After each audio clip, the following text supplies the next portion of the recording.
Witam wszystkich. Dzisiaj mamy E4 rzeź kupę. Zamek się nie otwiera z centralnego. Zamyka się, ale się nie otwiera.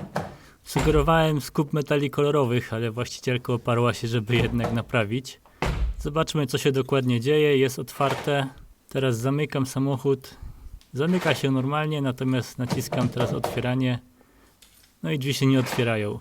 Od środka można klamką pociągnąć i mechanicznie otworzyć, natomiast z centralnego elektrycznie się nic nie dzieje. Ale jak naciskam przyciski na kluczyku, to słychać, że coś się w środku przełącza, także prąd dochodzi. Możemy raczej odwrócić typową przypadłość, czyli przepalone przekaźniki w module komfortu. No dobra, bez rozbierania drzwi to i tak się nie obędzie. O proszę, te drzwi wyglądają, jakby nikogo tu nigdy nie było. Ta pianka jest nieporwana, niezniszczona. Chyba nikt tego nigdy nie otwierał. Tutaj ten butyl oczywiście już wysechł po tylu latach, także pianka odpada od patrzenia. Natomiast ewidentnie nikogo tutaj nie było.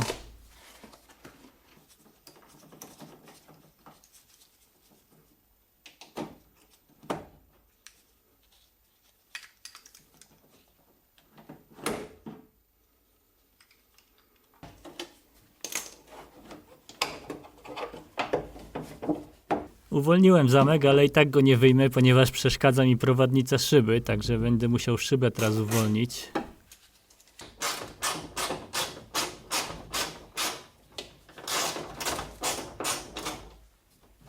Zrobię tak na szybko, na partyzanta, żeby tylko uwolnić szybę i wyciągnąć ten zamek, a samą szybą i regulacją się będę martwił na końcu. Odkręciłem mocowanie szyby tak, żeby dało się ją podnieść z tych uchwytów, no i dzięki temu mogę jedno z tych mocowań i ten czarny stelaż odkręcić i go obrócić.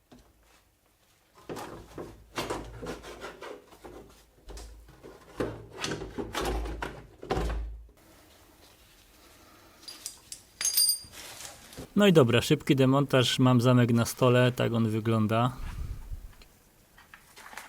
Oczywiście nigdy wcześniej takiego zamka nie otwierałem, więc nie wiem, co jest w środku, ani jak go rozebrać, także jadę trochę w ciemno.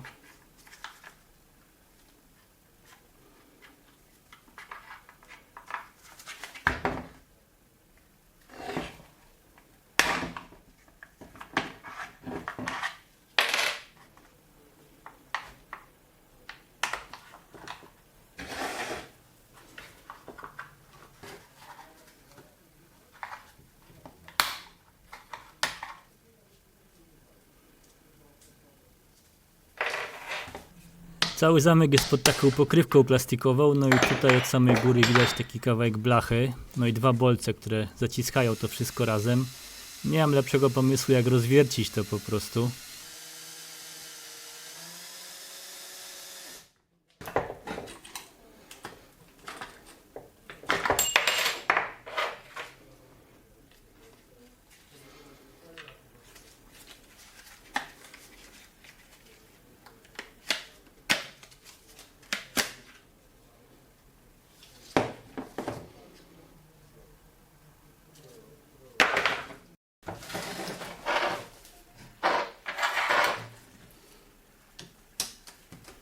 Zacząłem od wykręcania śrubek, bo to jest najprostsze, natomiast tak naprawdę to są tak jakby dwa niezależne fragmenty, czyli te dwie prostopadłe do siebie ścianki to są dwa niezależne elementy zamka i trzeba je tylko rozdzielić. Tutaj odkręcam śrubę, która trzyma dźwignię. Za tą dźwignię ciągniemy, jak ciągniemy wewnętrzną klamkę. Praktycznie każdy z tych elementów tutaj jest na jakiejś sprężynce, chociaż z tego co zauważyłem, to wszystkie te sprężynki są dość łatwo zdejmowalne i zakładalne, także to raczej nie powinien być problem.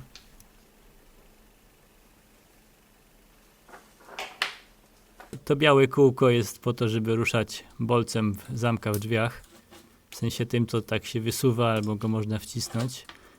Ja go tu wyciągnąłem, natomiast jest to w zasadzie niepotrzebne, można tego nawet nie dotykać.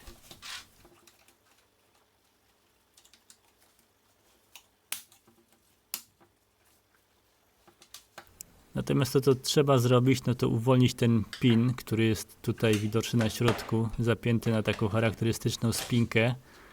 Ona jest łatwa do wciśnięcia, ale prawie niemożliwa do wyciągnięcia. To są takie ząbki, które zaciskają z każdej strony. No i w końcu jak zacząłem szarpać, to mi to pękło. ale przynajmniej mogłem ten pin wysunąć. Jak widać, on spina razem tą blachę i plastik. Natomiast według mnie nie jest krytyczny. Można by było to zastąpić śrubką i nakrętką, jeżeli ktoś będzie potrzebował.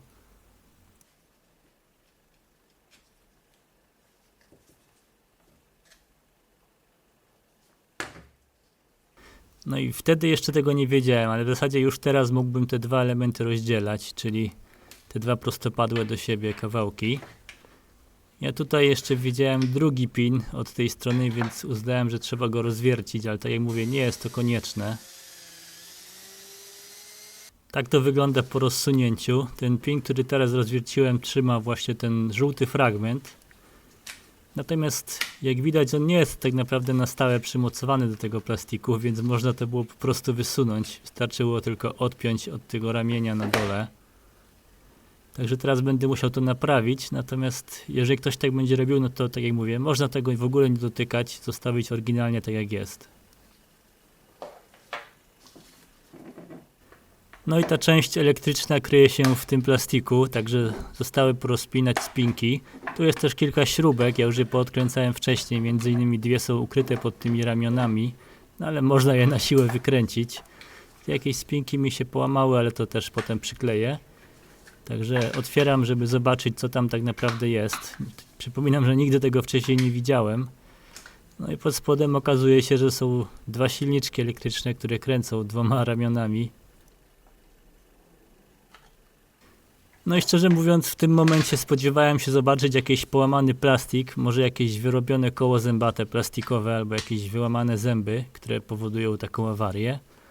A tymczasem tutaj wszystko wygląda ok. No silniczki są, mają metalowe ślimaki na sobie, no i są te dwa koła zębate z plastiku, dość sprytnie zrobione. Wszystko wygląda jakby było w całości, także trochę dziwne. Nie wygląda, żeby to była jakaś awaria na pierwszy rzut oka. Także nie pozostaje nic innego jak sprawdzić jeszcze tą elektrykę.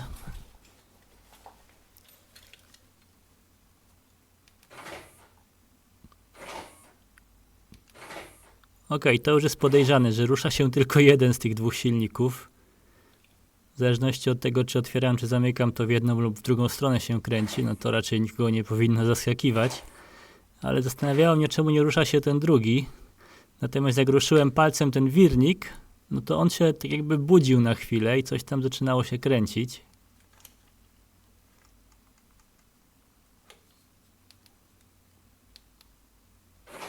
Już nawet na tym ujęciu widać, że poszedł lekki dymek z tego silnika, ale pokażę jeszcze nagranie, które zrobiłem w ciemności.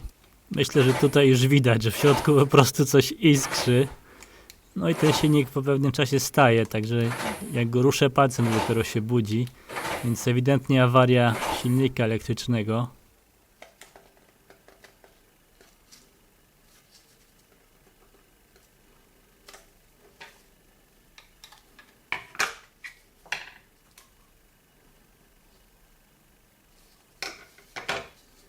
Pomęczmy go jeszcze trochę na stole.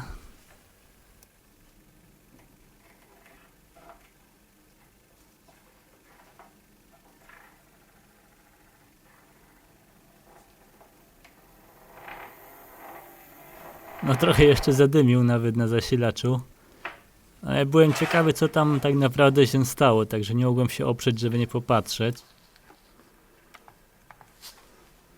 No i tu widzimy, jak to w środku wygląda. Oczywiście wszystko już czarne, przypalone. Komutator też jest już spalony. Natomiast oprócz tego są takie czarne fragmenty. Wydaje mi się, że to jest smar. Taki smar, jak tam są takie grudy w tym zamku starego białego smaru, to tutaj jest taki kawałek smaru po prostu spalony. Być może jakiś kawałek smaru wpadł do tego silnika? Nie wiem. Nie wiem, skąd się to tutaj wzięło. Wydaje mi się, że to ma jakiś związek. Być może dlatego, że auto jest w automacie. Także coś takiego dziwnego się tu stało.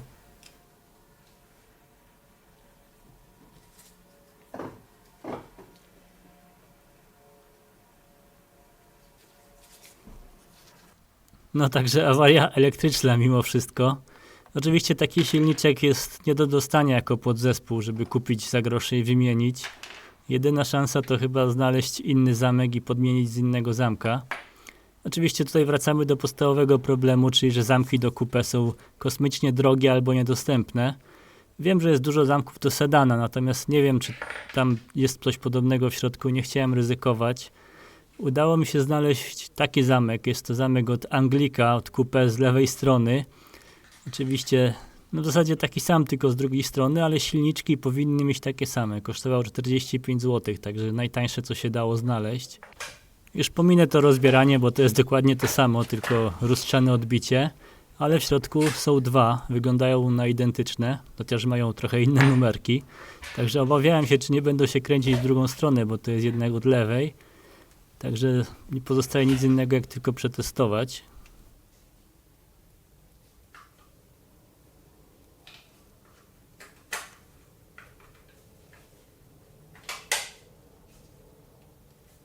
No i okazuje się, że działają, oba się kręcą. Potem je nawet przekładałem miejscami, żeby upewnić się, że kręcą się tak samo, że jeden nie ma zamienionej polaryzacji albo coś takiego. Także wydaje się, że wszystko będzie działać.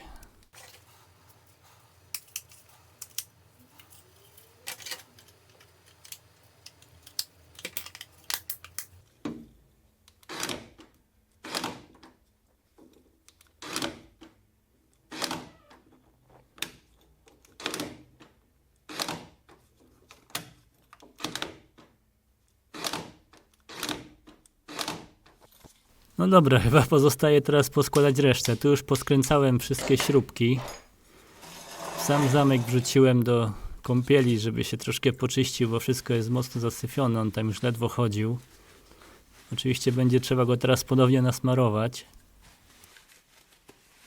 No i samo składanie, ta żółta część tak naprawdę łączy się na takich widełkach, także można to normalnie wsunąć i wysunąć z tego plastiku. No i tutaj musi tylko trafić w odpowiednie miejsce, ale tak jak mówiłem, tego w ogóle nie trzeba rozpinać. Ja tutaj już niestety rozwierciłem, no i ten bolec już jest zniszczony. Początkowo myślałem, że to jest taki wąski kawałek metalu, który przechodzi przez tą szeroką część, ale to jest jeden fragment, to jest jedna całość, która została tak zaciśnięta. Początkowo myślałem, żeby to zaspawać, ale stwierdziłem, że nawiercę na M4 i nagwintuję. Może w ten sposób będzie to wygodniejsze do złapania. No i jeszcze klej do gwintów dla pewności, żeby się nie odkręciło. No ale tak jak powiedziałem na początku, tego w ogóle nie trzeba ruszać, nie trzeba tego w ogóle rozwiercać.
No i w zasadzie już jest spięte razem. Tu jeszcze jedno niedopatrzenie, mianowicie ta dźwignia, ta żółta część musi być nad tym plastikiem, a nie pod. Jak tu widać. No i ta część się teraz rozpada, bo nie ma tej blachy półokrągłej.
Także jak widać, składanie wbrew pozorom jest dość proste. Myślałem, że będzie gorzej.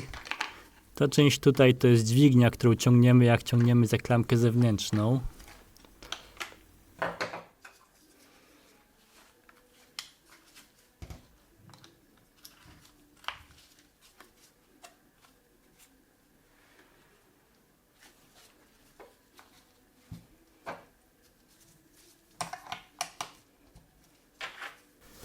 No i pozostaje ten kawałek blachy od zewnątrz. No tutaj już nie miałem specjalnie pomysłu. Można by tu znowu wiercić i zamieniać na śruby. Ale stwierdziłem, że po prostu to spróbuję zaspawać.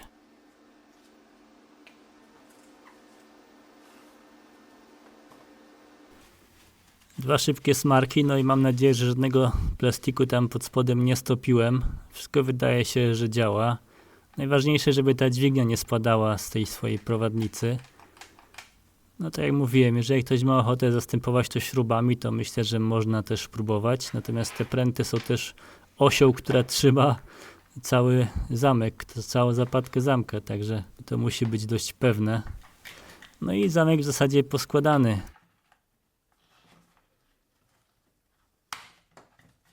Przetestowałem wszystkie możliwe kombinacje. Zamykam, otwieram, ciągnę za klamkę zewnętrzną, wewnętrzną, przyciskami i tak dalej. Wszystko wydaje się działać, także no chyba zamek naprawiony.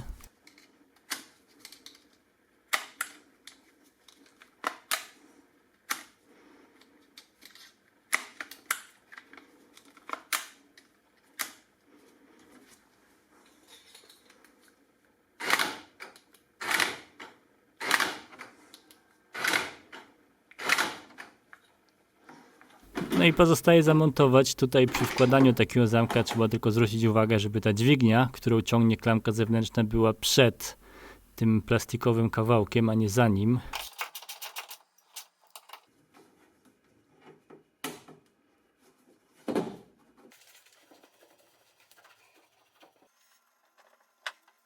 No i wkładam klamkę, no i tutaj jak widać jest taki wystający kawałek plastiku, który zahacza o plastik w środku. Dlatego patrząc od zewnątrz, to ta dźwignia metalowa od zamka powinna być bliżej nas niż ten plastik, tak żeby też była ciągnięta.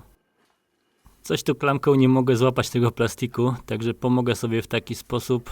Bierzemy jakiś kawałek sznurka albo przewodu cienkiego, łapiemy na lasso ten plastik z tyłu, no i przyciągamy go bliżej siebie.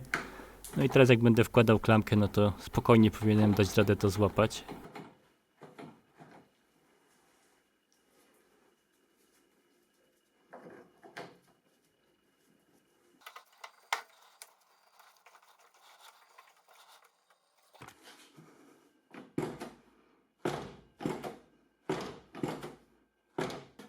No dobra, zamek w zasadzie zamontowany, podłączony, wszystko jest ok. Muszę jeszcze zrobić porządek z tą szybą. Może to nie jest film o tym, ale na szybko mogę pokazać. Tutaj bliżej zamka na tym ślizgu szyby, tu jest druga część przypięta od tyłu. Na tych haczykach z tyłu spoczywa szyba, a pomiędzy jest jeszcze taki klin i to kółko do regulacji. Tutaj odkręcając śrubkę i regulując sobie takim dużym imbusem można regulować pochylenie szyby, bo ponieważ ten klin wchodzi wyżej lub niżej, więc szyba się odchyla bliżej uszczelek lub dalej od uszczelek. Także jak komuś w kupé czy w cabrio szumi wiatr przy szybkiej jeździe, bo szybka nie dolega do uszczelki, to może tu pomyśleć o małej regulacji. No i na samym dole tutaj są haczyki, gdzie powinien być taki o-ring gumowy, to powinno być spięte. Zazwyczaj już o-ring dawno wysechł i spadł gdzieś do drzwi, także typowy widok, że tego brakuje. To się zahacza od tyłu. Druga część tego ślizgu jest na tej prowadnicy. No i ten klin i to kółko w środku. Tak to wygląda w praktyce. Wykręcamy tą śrubkę, która tutaj jest w prowadnicy, no i wkładamy wielkiego imbusa i można kręcić, żeby podnieść ten klin trochę. Widać, że szyba jakby odchyla się tutaj bliżej lub dalej od uszczelek. No w starym 20-letnim coupé to już myślę, że można po prostu z automatu wkręcić na maksymalnie dociśniętą. Przy okazji oczywiście założyłem też nowy o-ring, który spina te dwa wielkie kawałki prowadnicy.